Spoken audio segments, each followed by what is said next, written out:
হবে রমজান মাস থেকে আমরা আসলে কি পেতে চাই। রমজান মাস থেকে আমরা আসলে যেটা পেতে চাই, রোজা রাখার উদ্দেশ্য হচ্ছে তাকওয়া অর্জন করা, আর রমজান মাসের উদ্দেশ্য হচ্ছে তিনটি: দিনের ট্রেনিং শেষ করা, আল্লাহর মহত্ব ঘোষণা করা, আল্লাহর কৃতজ্ঞতা প্রকাশ করা।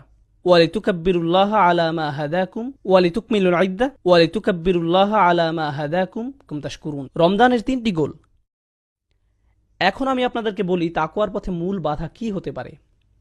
আপনারা যেখানে বাস করছেন, যেমন কাতার, দুবাই, খালিজ, আরব বিশ্ব বা মুসলিম বিশ্বের মাঝে, আপনার জন্য, আপনার সন্তানের জন্য সবচেয়ে ভয়ের ব্যাপার হচ্ছে বস্তুবাদ।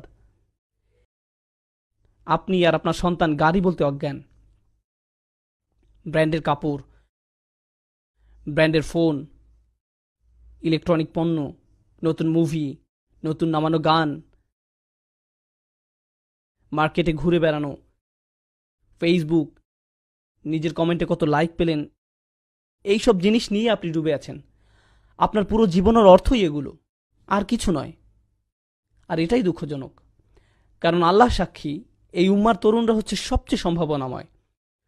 যখন এই উম্মার তরুণরা কোরআনকে অন্তরে ধারণ করবে, তারা দুনিয়া পাল্টে দিতে পারবে। সত্যি, দুনিয়াটা তখন অসম্ভব সুন্দর একটা জায়গা হবে, যদি শুধু এই উম্মার তরুণরা জাগতে পারে। কিন্তু উম্মার তরুণ প্রজন্ম আইফোন 5, স্যামসাং গ্যালাক্সিটা, আইপ্যাড, ফেসবুক নিয়েই বুঁদ হয়ে আছে।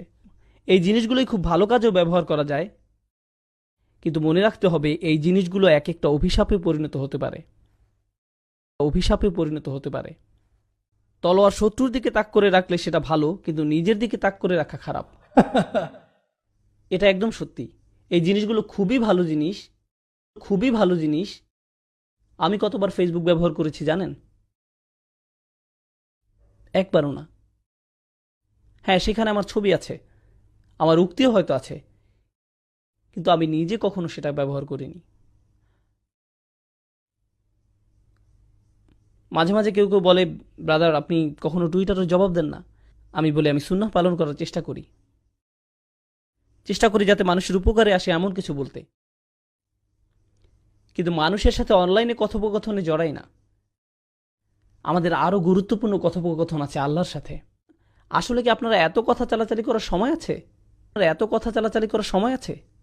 এত সময় কোথা থেকে আসে যে একটা ইউটিউবে ভিডিও নিজে সব কমেন্ট পড়ে বসে আছেন? কোথায় পান এত সময়? আমি অবাক হয়ে যাই। তাই আমাদের নিজেদেরকে আগে এসব থেকে বের হয়ে আসতে হবে। বিশেষত রমজানের সময় আমাদের যত সম্ভব এসব গ্যাজেট থেকে দূরে থাকতে হবে। আপনার ফোনের গেমস অ্যাপসগুলো মুছে ফেলুন। রমজানে সেগুলো মোবাইল থেকে সরিয়ে ফেলুন।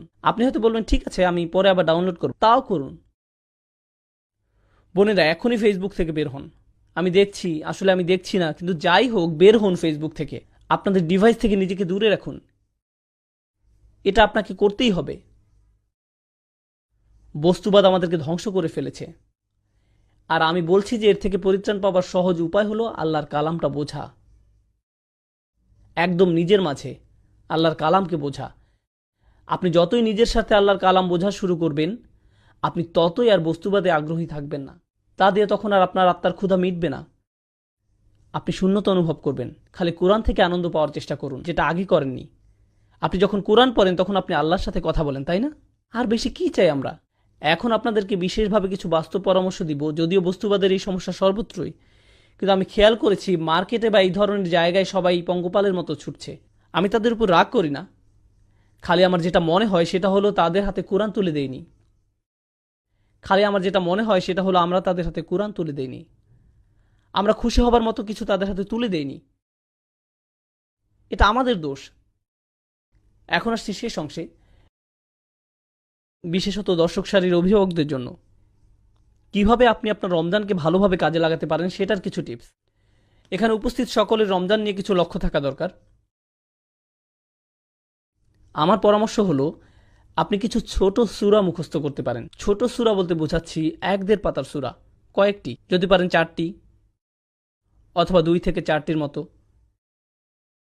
এবং আপনি একা না, আপনি আপনার পরিবার সহ এটি করুন। আপনার সন্তানরা করুন, স্ত্রী করুক, স্বামী করুক, যে আগে করবে সে 200 রিয়াল পাবে।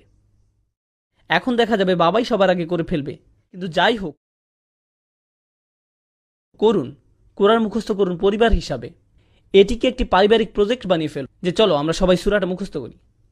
এই যে পুরো পরিবার মিলে আল্লাহর কালামের কাছে আসার প্রক্রিয়া, এটা একটা অসাধারণ ব্যাপার। আমার পরামর্শ হচ্ছে is মুসাব্বিহাত, এগুলো মুখস্থ করতে পারেন। আপনি হয়তো সূরা জুমআ, মুনাফিকুন, তাগাবুন, এই সূরাগুলো, অন্ততপক্ষে এই 3টি সূরা অসাধারণ সূরা এবং ঈমান বাড়ানোর জন্য খুবই সহায়ক। এরপরে যেই কাজটি করবেন রমজানে, আমার পরামর্শ, যেই সূরাগুলো মুখস্থ করলেন সেগুলোর দার্স শোনা। আপনি আপনার পরিবার সহ এটি করুন। ওই সূরাগুলোর উপর লেকচার এবং ব্যাখ্যা শোনা। আমি যেই সূরাগুলো আপনাদেরকে বললাম সেগুলোর সূরা 62, 63 এবং 64, এগুলো সূরার ক্রম নাম্বার। আমি এই সূরাগুলো একটি বিশেষ কারণে বেছেছি, কারণ এই সূরাগুলো সেই মুসলিম উম্মাহ সম্পর্কে যারা তাদের ঈমান হারাচ্ছে, এবং এই সূরাগুলোর মধ্যে দিয়ে আল্লাহ ঈমান আবার পুনর্নির্মাণ করছেন। এই সূরাগুলোর আলোচ্য তাই, যখন একটা উম্মার ঈমান দুর্বল হচ্ছে, আল্লাহ সেটিকে আবার শক্ত করছেন আর মুনাফিকের হাত থেকে রক্ষা করছেন, আর তিনি তাদের ঈমানের আসল ফল দেখাচ্ছেন। এই কারণে এই সূরাগুলো সুন্দর আর মুখস্থ করাও সহজ। সূরাগুলোর নাম কি বলুন তো, দেখি আপনাদের মনোযোগ কেমন। 62, 63 আর 64। আমি বলছি না যে রমজানে আপনি আর অন্য কোনো পড়াশোনা করবেন না। যেমন আমি ব্যক্তিগতভাবে আরবি ভাষা শিক্ষার ভক্ত, কিন্তু সেগুলো ঠিক স্পিরিচুয়াল পড়াশোনা বলা যায় না। ওগুলো হচ্ছে উলুমুল আলিয়া, একটা প্রক্রিয়া আরও উচ্চতর জ্ঞান লাভের জন্য। রমজানে আপনি এই ধরনের একাডেমিক পড়াশোনাগুলো দূরে সরিয়ে রাখতে পারেন। সেই জিনিসের উপর আপনার সবচেয়ে বেশি মনোযোগ থাকবে, তাহলে এমন কিছু যা আপনাকে আল্লাহর কাছে নিয়ে যাবে সরাসরি। সাথে সাথে তাফসির স্টাডি করুন। তাই আপনি যদি আরবি ভাষার ছাত্র হয়ে থাকেন, রমজানে আপনি আরবি না পড়ে কোরআন পড়ুন। আচ্ছা, আমি একটি প্রজেক্টে কাজ করছি, যাতে আমি আসলে আমার পুরো সময় লাগিয়ে দিচ্ছি এই মুহূর্তে। আর এই প্রজেক্টের লক্ষ্য হলো শুধু 2টি। আমি বিশ্বাস করি দুনিয়াতে যত মুসলিম আছে, অন্ততপক্ষে যারা ইংলিশ বুঝতে পারে এবং বলতে পারে, তাদের কোরআনের ভাষা শেখার একটা জায়গা থাকা দরকার। শুধু প্রাথমিক লেভেলেই নয়, খুব অ্যাডভান্স লেভেলের। এটা আমার লক্ষ্য এবং বিশ্বাস। এটা আমার বিশ্বাস যে প্রতিটা মুসলিমের কাছে তা পৌঁছাবে। আর দ্বিতীয়ত হচ্ছে, প্রত্যেক মুসলিমের কোরআনের ব্যাখ্যা শোনার একটা সুযোগ থাকা দরকার। আমি কি বললাম? শোনা, পড়া নয়। আমি কি বললাম? শোনা।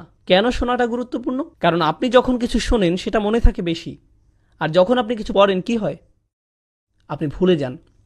10 বছর আগেও আমি যেই লেকচারটা শুনেছিলাম সেটা আমার এখনো মনে আছে, কিন্তু 10 বছর আগে পড়া কোনো আর্টিকেল আমার মনে নেই। এমনকি আজকে সকালে যে আর্টিকেলটি পড়েছি সেটাও আমার মনে নেই, কিন্তু লেকচার আমার মনে আছে। কোরআন যখন লেকচার আকারে দেয়া হয় তখন কি হয়? আপনার মনে থাকে। আজকে বাড়িতে যাবার পর যখন আপনি রোজার আয়াতগুলো পড়বেন, তখন আমি যা বলেছি তার অনেক কিছুই আপনার মনে পড়বে, কারণ আপনি শুনেছেন। আমি যদি আমার লেকচারে একটা প্রিন্ট আউট দিয়ে পড়তে বলি, তাহলে কি হবে? আপনার মনে থাকবে না।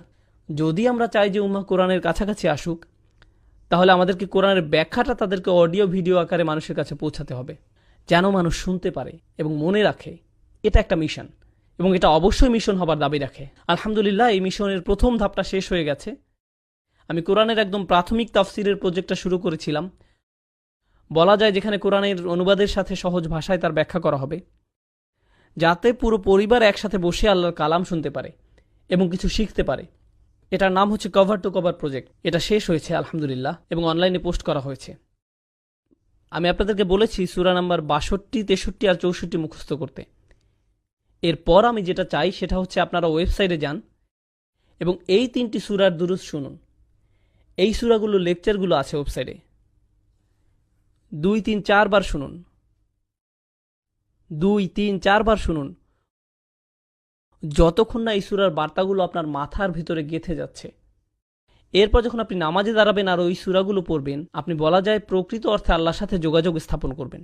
কারণ আপনি আয়াত মুখস্থই শুধু করেননি, আপনি জানেন এর অর্থ কি, নিজের পক্ষে কি অর্থ বোঝাচ্ছে তার কিছুটা হলেও আপনার এবং আপনার পরিবারের মাঝে থাকবে। তাই যখন আপনি বাসায় আছেন, কোনো কারণে হয়তো মসজিদে আসতে পারেননি, আর বাসায় আপনি সালাতে ইমামতি করছেন, আর আপনি তখন ওই সূরাটি তেলাওয়াত করছেন, আপনার পুরো পরিবার বুঝতে পারবে।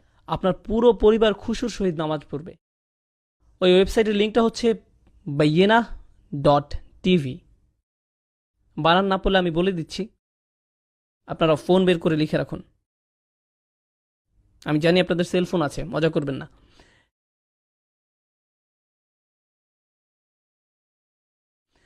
এটা শেষ হওয়ার পর আমি বিয়ে নিয়ে কথা বলবো। না আমি বলবো না, ওই ওই লোকটা মাত্র জেগে উঠলো। What? বিয়ে? সুবহানাল্লাহ। আপনাকে ধরে ফেলেছি। যাই হোক, ওয়েবসাইটের নাম হলো বাইয়িনা.টিভি। আপনি সূরা জুমআ, তাগাবুন আর মুনাফিকুন এর দুরুস ওখান থেকে শুনতে পারবেন। আশা করি আপনারা উপকৃত হবেন আল্লাহর ইচ্ছায়। আশা করি আপনারা রমজান বিষয়ক আজকের আলোচনায় উপকৃত হয়েছেন। আমি দোয়া করি যে আল্লাহ আমাদের সবার রমজান কবুল